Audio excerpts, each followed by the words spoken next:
Hola, bienvenidos a esta clase complementaria de seguros en comercio internacional.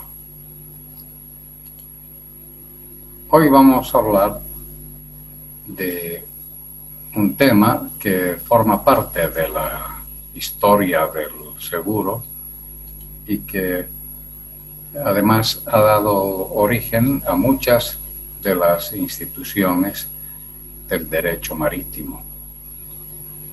Se trata, como ustedes están viendo en la presentación, de la avería gruesa.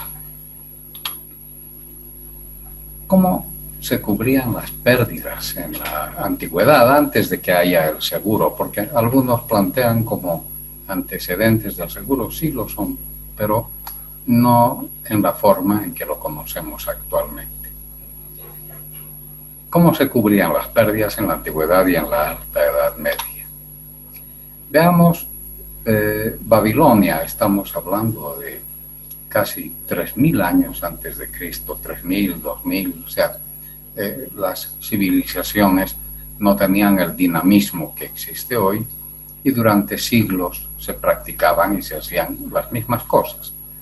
En Babilonia, aquí está ubicada en rojo la ciudad de Babilonia, que al mismo tiempo, como todos ustedes saben, era una civilización, una de las primeras que se han dado en el mundo, sin dejar de lado mencionar otras que coexistían con Babilonia, especialmente toda esta franja, toda esta región en donde los antiguos fenicios también tenían su base comercial para trabajar en todo el Mediterráneo, pero eso ha sido algo posterior. Vayamos a Babilonia y veamos cómo se manejaba el tema de los riesgos, los daños, lo que podía sufrir una mercancía que se transportaba por vía acuática, en este caso el río Tigris y el río Éufrates, que formaban parte del imperio. En Babilonia se menciona como primer antecedente el código de Hammurabi, aproximadamente en 1780 a.C. ¿Qué es lo que decía el código de Hammurabi? Que la construcción de un navío tenía que ser compartida por todos en sustitución de alguno que se hubiera destruido por una tempestad. Era la forma de reponerle al dueño del navío la pérdida por un acto fuera de control. También en esa época aparecieron formas embrionarias del préstamo marítimo. El préstamo marítimo era un préstamo con alta tasa de interés para financiar un viaje. Financiar en el sentido de el costo de la mercancía, el costo de la tripulación, hacer el viaje, regresar con ganancias y pagar el préstamo. También si había algún fallecido durante el viaje por efecto de las circunstancias, las tormentas o algún otro hecho que hubiera dañado al navío, se le pagaba una indemnización a la esposa del marino fallecido. Las imágenes nos muestran cómo eran las embarcaciones de la época, cosa que hay que tomar muy en cuenta, y si alguien ha visto imágenes del Arca de Noé, se parece mucho a esto que sí es real en la antigua Babilonia. Avanzando en el tiempo, encontramos que ya desde el siglo I se desarrolló una red de rutas comerciales organizadas alrededor de la seda china. Ahí nació ya la frase, el nombre de Ruta de la Seda. Comenzaban en la ciudad de Chang'an, actualmente Xinjiang, más o menos estamos hablando de esta zona, acá,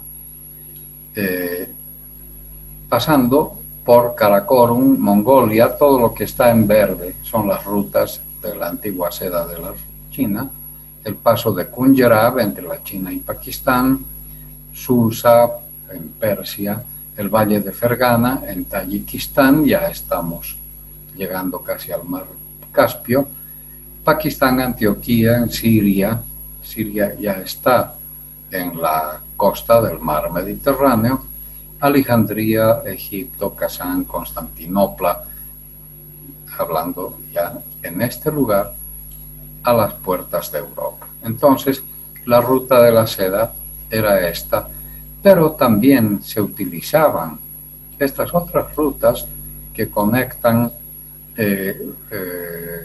China y Europa, pasando por la India, y otras rutas que incluso venían por el mar, con posterioridad se convirtieron en rutas de las especies.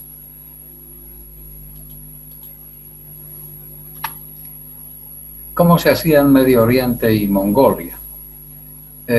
Lo que se hacía era colocar la carga, distribuir la carga entre todos los animales de la caravana para que en caso de robo eran siempre presas de los asaltantes, de los ladrones, se perdía una parte de la carga y no toda. Entonces se compartían las pérdidas. Idea que también se practicaba en China. En China los comerciantes distribuían sus cargas en varios juncos para navegar en el Yangtze. En Grecia se siguió practicando el préstamo marítimo babilónico, como lo hemos explicado, pero por su cuenta los griegos desarrollaron una idea sensacional que pervive hasta el día de hoy. Los griegos de la isla de Rodas. Hablamos de la echazón, que nació más o menos hacia el año 1000 a.C. y que es la base de la actual avería gruesa y del derecho mercantil marítimo. ¿Cuáles eran los principales riesgos que enfrentaban los marineros de aquella época?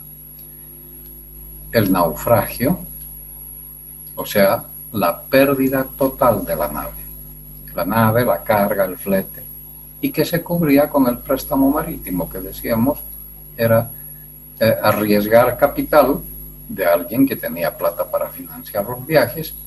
Si se perdía, él también perdía todo, el préstamo y todo. Pero si el viaje salía exitoso, todos ganaban y el prestamista también.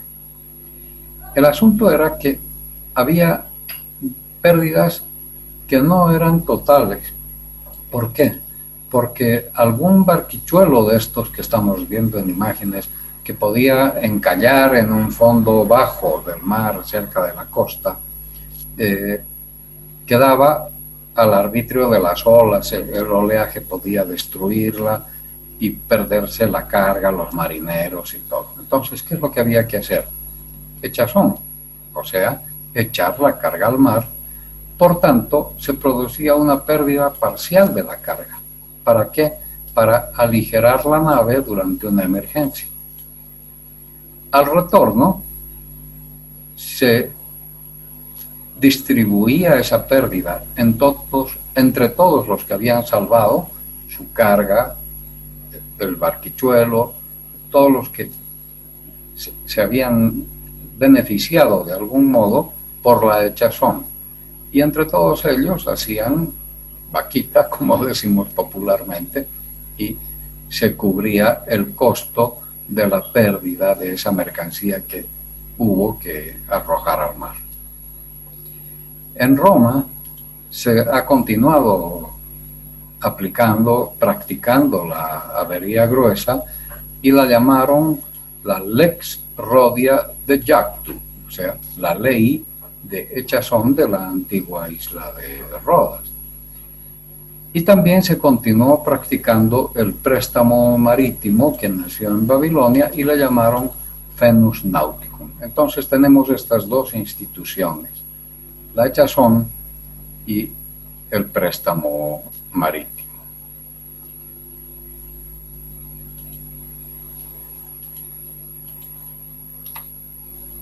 Acá tenemos una vista cercana de Grecia.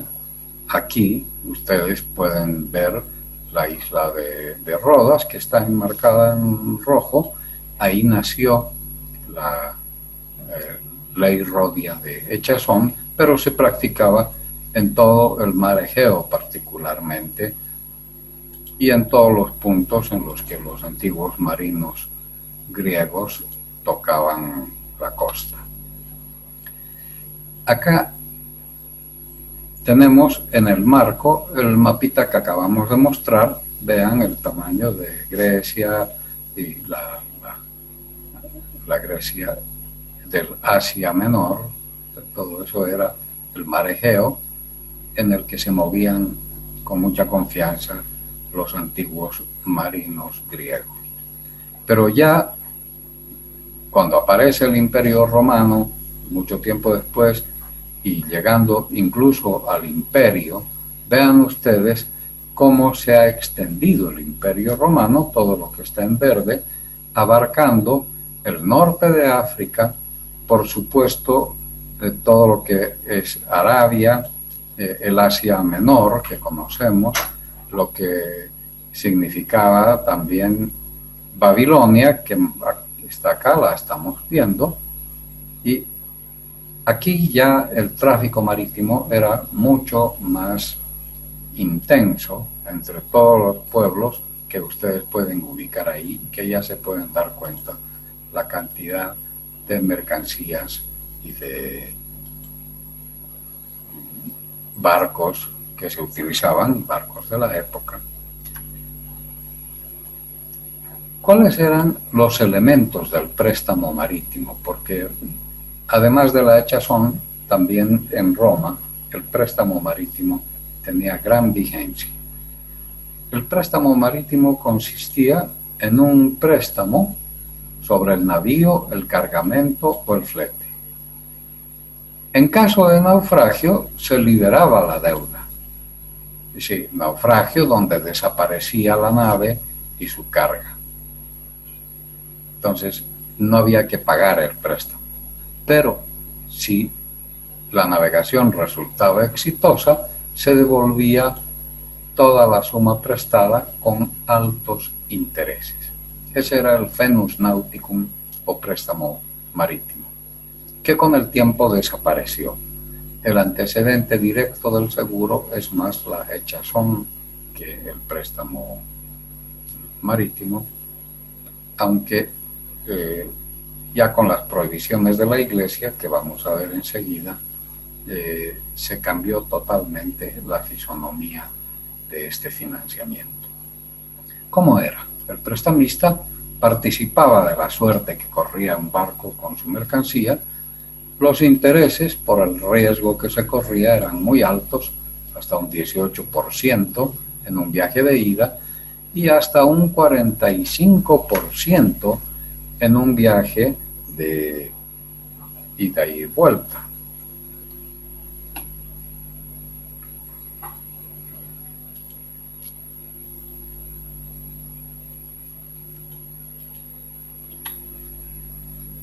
Pasando ya a la Edad Media, o sea, después de la caída del Imperio Romano de Occidente en el 476 después de Cristo, hasta el año 1000, que es lo que se conoce un periodo como la Alta Edad Media, la Antigua Edad Media. El comercio internacional en esa época era insignificante. ¿Por qué? Porque caído el Imperio Romano, y ustedes lo saben por la historia, todos los pueblos se disgregaron, cada uno vivía a su modo, del mejor modo que podía. No había una unidad centralizada como con el imperio y cada cual se las arreglaba en pequeñas comunidades aisladas. Esas comunidades eran más bien agrícolas, autosuficientes y muy limitadas. Pero ya llegando al año 1000, las cosas han ido cambiando poco a poco, porque allá por el 670 apareció Mahoma, fundador del islamismo.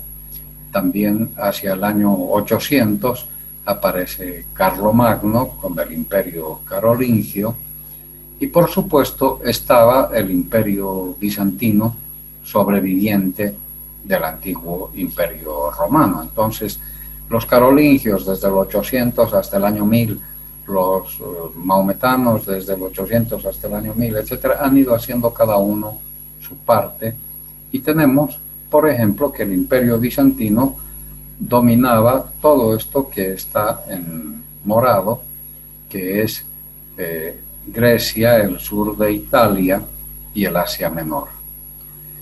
El reino de los francos era que es la consecuencia del imperio carolingio. Lo interesante es el imperio islámico, que realmente se extendió extraordinariamente y que en algún momento llegó a invadir España, como todos ustedes saben. Bien, ¿qué es lo que nos interesa a nosotros? Que la actividad marítima y su financiamiento mantuvieron sus formas tradicionales hasta el siglo XIII. O sea, el préstamo marítimo seguía siendo la forma de aguantar las pérdidas en caso de un naufragio. En el siglo XIII, precisamente, aparece el seguro a prima fija. Ya vamos a ver cómo. El préstamo marítimo seguía existiendo y se llamó también préstamo a la gruesa ventura, o sea, un préstamo librado al azar, a la suerte. De ahí viene su nombre de préstamo a la gruesa. Pero ese préstamo a la gruesa evolucionó y experimentó modificaciones con las cuales duró hasta el siglo XIX. Los entendidos, aquí hay un comentario interesante, los entendidos dicen que el caso más famoso de préstamo a la gruesa ventura es el que se estipuló entre Cristóbal Colón y la reina Isabel de Castilla en las capitulaciones de Santa Fe. Ya sabemos que Isabel le dio la plata a Colón para que haga los viajes hacia la India, porque Colón lo que tenía era la intención de llegar a la India. Pero analicemos ahora entonces qué es la avería gruesa. La avería gruesa, como vimos ya en la época en que la isla de Rodas tenía mucho comercio en el mar Egeo, y estamos hablando entre el año 1000 y casi la época de Cristo, la echazón era la forma de sacrificar una parte de la carga para salvar al conjunto.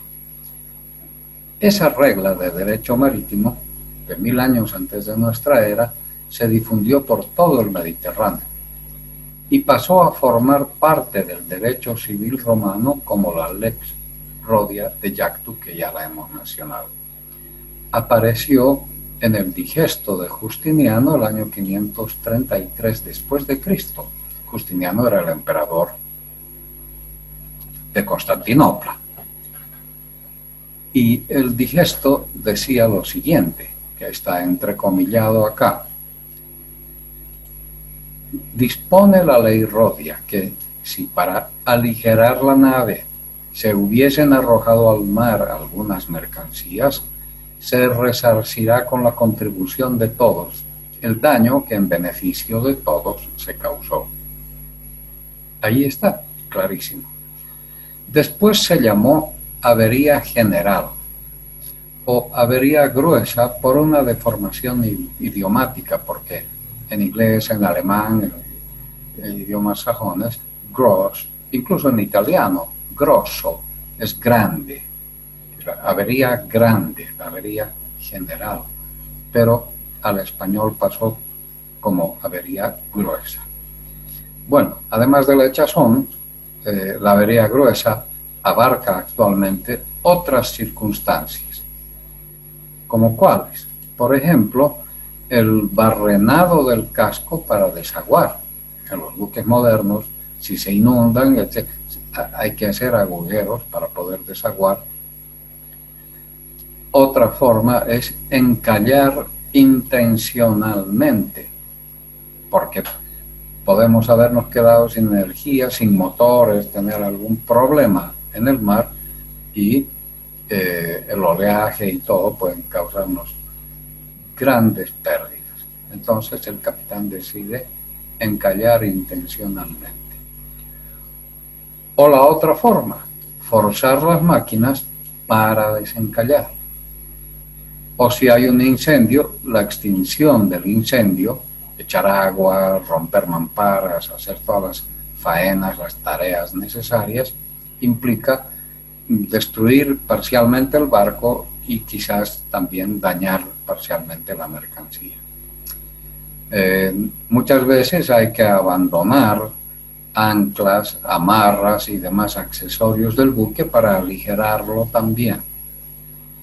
Y hay que efectuar gastos en el puerto de arribada porque podría ser que una vez que hemos salido de la emergencia de la avería gruesa, hay que ir al puerto más cercano a buscar auxilio, a reparar rápidamente lo que esté dañado, descargar la mercancía que esté dañada, etc.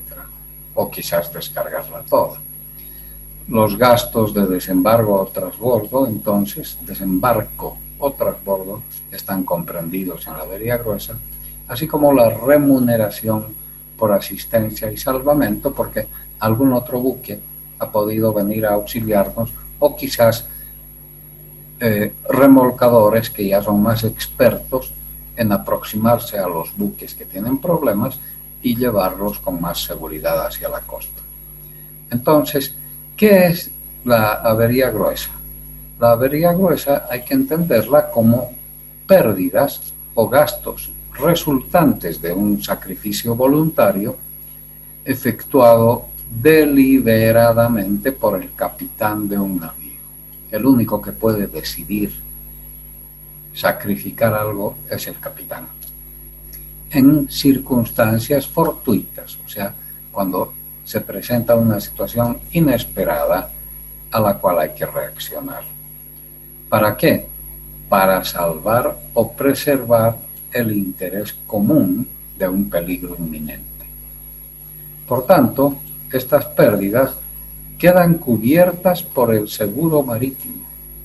Eso desde antes. O sea, las pólizas pueden ser más extensas, menos extensas, cubrir más, cubrir menos, ser de todo riesgo o de riesgos nominados, pero siempre las pólizas marítimas van a cubrir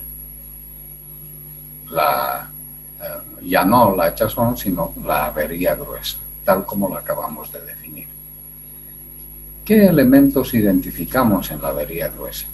Por una parte, el peligro. O sea, tiene que haber una situación de peligro que afecte al conjunto de los que están en la aventura marítima en el buque. Entonces tiene que haber un acto voluntario de parte del capitán, que es el único que puede disponerlo. ¿En qué consiste ese acto voluntario? En un sacrificio. Se sacrifican partes de la nave o se sacrifica parte de la mercancía que se está transportando. ¿Para qué?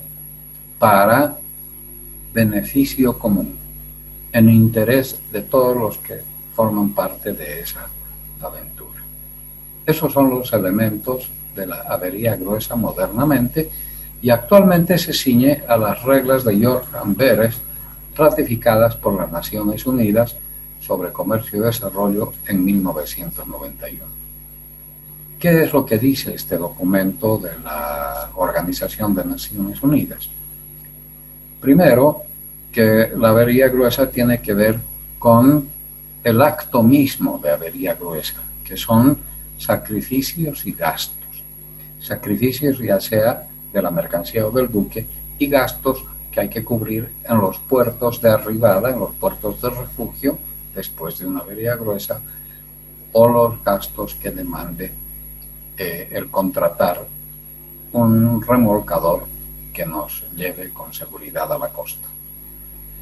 Otro elemento, según la ONU, y por supuesto según todas las legislaciones, es la contribución a la avería gruesa. O sea, los que se han salvado y los que no, también contribuyen, todos, para costear los gastos. Y una vez que existe la obligatoriedad de contribuir, hay que hacer una liquidación de la avería gruesa en el sentido de determinar con precisión cuánto tiene que aportar cada uno a la masa común. Por tanto, existe un compromiso de resarcimiento de la avería gruesa respecto de la fianza de los aseguradores. Antes, si se producía una avería gruesa, todos los dueños de las cargas, del buque, etcétera, tenían que aportar y era un proceso largo, complicado, en el que había que participar como si fuera un juicio. Actualmente, por la subrogación y por todas las coberturas que tiene el seguro, los aseguradores nos reemplazan ante la liquidación de la avería gruesa, nos pagan los daños y ellos luego se entienden con todo este procedimiento de distribuir las pérdidas y hacer la liquidación respectiva según el valor de lo que cada uno haya salvado. Las reglas de York-Amberes, aprobadas por la 33ª Asamblea del Comité Marítimo Internacional del 5 de abril de 1974 en Hamburgo, nos hablan precisamente de eso. ¿En qué consisten estas reglas? Primero, la regla número 1 es que tiene que haber una echazón de mercancías, si fuera el caso. Y el daño causado por la echazón, el sacrificio para la seguridad común. Pero no siempre es echazón, puede ser un fuego a bordo. Entonces la extinción del fuego también se considera avería gruesa. O por ejemplo, el corte de restos, que se llama. Los despojos del barco, en el caso de una emergencia, una tormenta, algo que realmente genere una situación de avería gruesa, los despojos, las anclas, las amarras, accesorios o partes del buque que tienen que ser sacrificados, echados al mar para aligerar el peso y contribuir a una navegación más segura. Encallar voluntariamente, ya lo hemos visto, y desde muy antiguo, eso es algo que se ha venido practicando como avería gruesa. Remuneración por asistencia y salvamento. O sea, en el mar, el que esté cerca, por derecho marítimo, el que esté cerca de una emergencia tiene obligación de brindar auxilio. Pero aquellos que se benefician de ese auxilio tienen obligación de pagarlo. Así que la remuneración por la asistencia y salvamento es una regla de la avería gruesa. También se puede dar avería gruesa por daños causados a las máquinas y calderas, por ejemplo, de un buque que se encuentre embarrancado y que hace fuerza a las máquinas para que puedan desencallar con resultados o sin resultados, pero es un daño voluntario a la estructura del buque y a las máquinas que todos los demás tienen que afrontar. También los gastos de desembarcar o transbordar la carga en un buque encallado y los daños que se produzcan al hacer esa tarea. Los objetos del buque y provisiones quemados como combustible.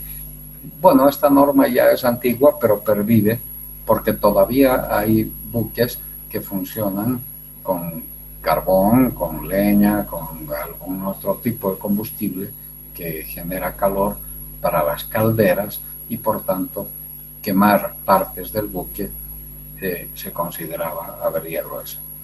Los gastos en el puerto de arribada o de refugio para reparaciones, ya lo dijimos, el daño causado al cargamento en la descarga. O sea, un buque dañado no es lo mismo que un buque que se aproxima muy suavemente a la dársena, al muelle, y entonces puede ser dificultoso descargarlo y la carga puede sufrir daños.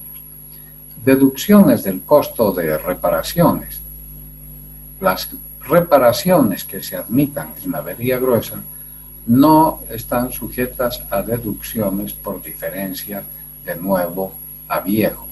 O sea, decir, bueno, la mercancía o lo que se ha dañado ahí era viejo, pero esto va a tener que reponerse nuevo, entonces hay que hacer deducciones según las normas establecidas por las reglas de York y Amberes. No se maneja ese tipo de concepto. Las reparaciones, las reposiciones que tengan que hacerse, se hacen al valor que actualmente se requiere.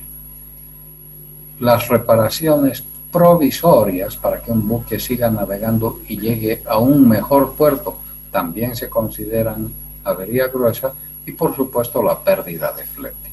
Entonces vean ustedes que el ámbito de lo que se considera avería gruesa actualmente ya no es solo la hechazón, sino todo este conjunto de situaciones que se pueden presentar. Ustedes pueden entrar al internet y conseguir las reglas de York Amberes y estudiarlas con mucho detalle. Pero esto es lo fundamental. Las demás reglas, desde la 16 hasta la 22, porque aquí estamos viendo desde la 1 hasta la 15. Desde la 16 a la 22 tienen que ver con qué valores se van a admitir en las pérdidas, qué valores van a contribuir. Esto es para la liquidación. Las averías del buque que tienen que identificarse exactamente, que provengan del acto de avería gruesa y que no sean averías antiguas. También hay que ver si hay mercancías no declaradas en el buque o declaradas falsamente, que muchas veces se dan esos casos.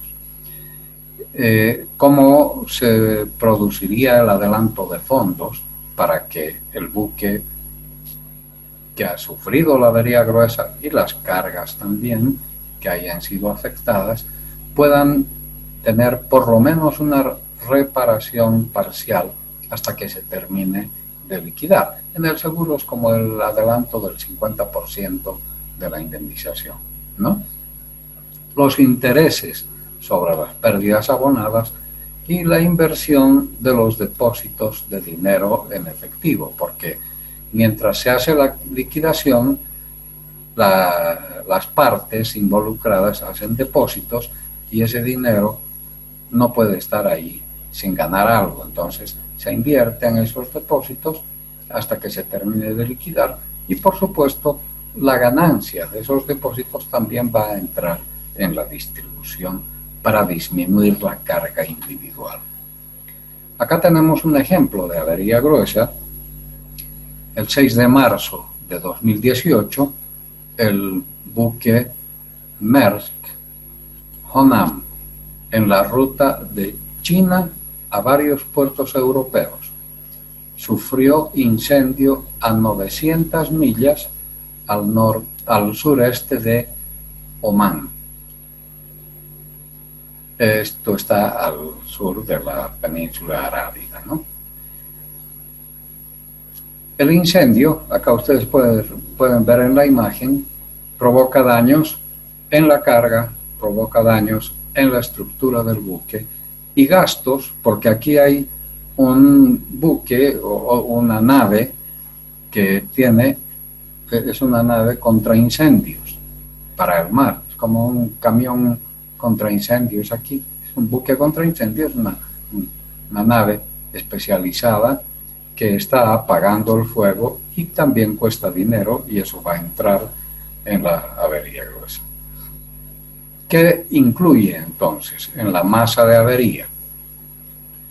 Primero, el valor de la carga perdida o dañada en base a su valor comercial. Ese es el parámetro que se toma para saber la cuantía de los daños. De acuerdo a la regla 16 de las reglas de York-Amberes, será el importe de la pérdida basado en el precio en el momento de la descarga. ¿Y cómo se sabe eso? Bueno, se establece mediante la factura comercial entregada al receptor. Si no hubiera factura, se considerará el valor del embarque, el valor que se ha declarado en el Bill of Lading como valor de la mercancía que ha sido puesta sobre el buque. Bien, entonces, el valor de la carga perdida. Un segundo elemento será la pérdida del flete, o sea, los armadores, los dueños, quienes tengan a su cargo el viaje que está ahora afectado, han perdido el flete, han perdido el precio de la carga que les tienen que pagar. ¿Cuánto? Bueno, eso lo dirá la liquidación. También habrá que pagar los gastos generados para la extinción del fuego, como estamos viendo acá.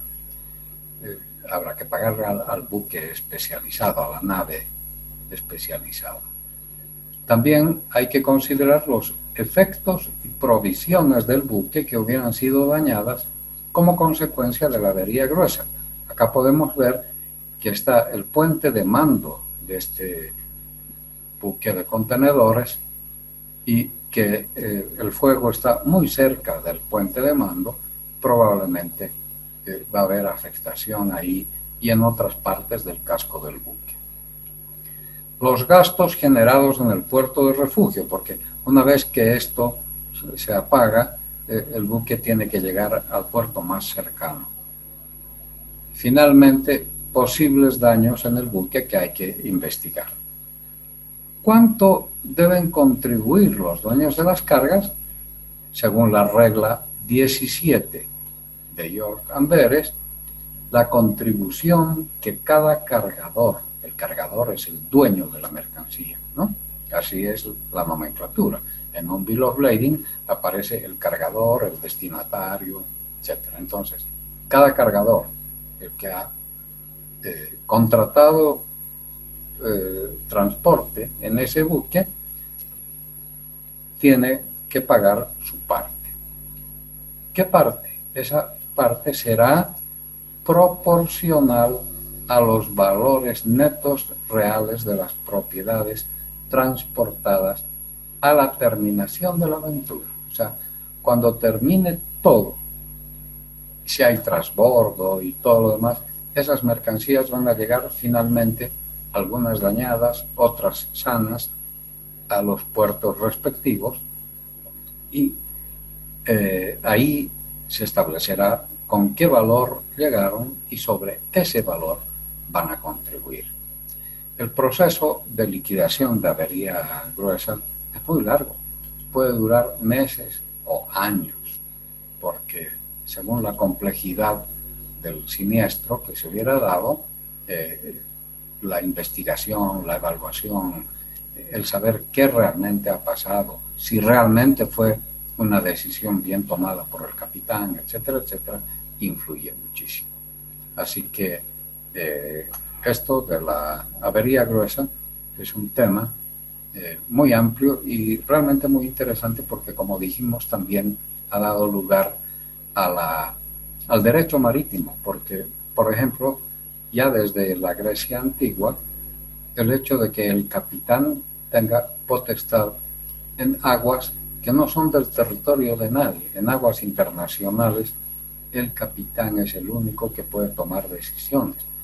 Y como sabemos, en el derecho marítimo, no solamente tomar decisiones para la avería gruesa, sino que el capitán puede efectuar y ejecutar actos de orden civil, digamos, de derecho civil, en el mar, en alta mar, cuando está fuera de aguas territoriales. Entonces, eso ha quedado para el derecho marítimo. También ha quedado para el derecho marítimo la obligación de salvamento, de salvataje, que tienen otros que estén cerca. Y la obligación de los beneficiarios de ese salvamento de pagar los costos. Si la mercancía está asegurada, los gastos de salvamento, que además ustedes conocen en las pólizas, están cubiertos.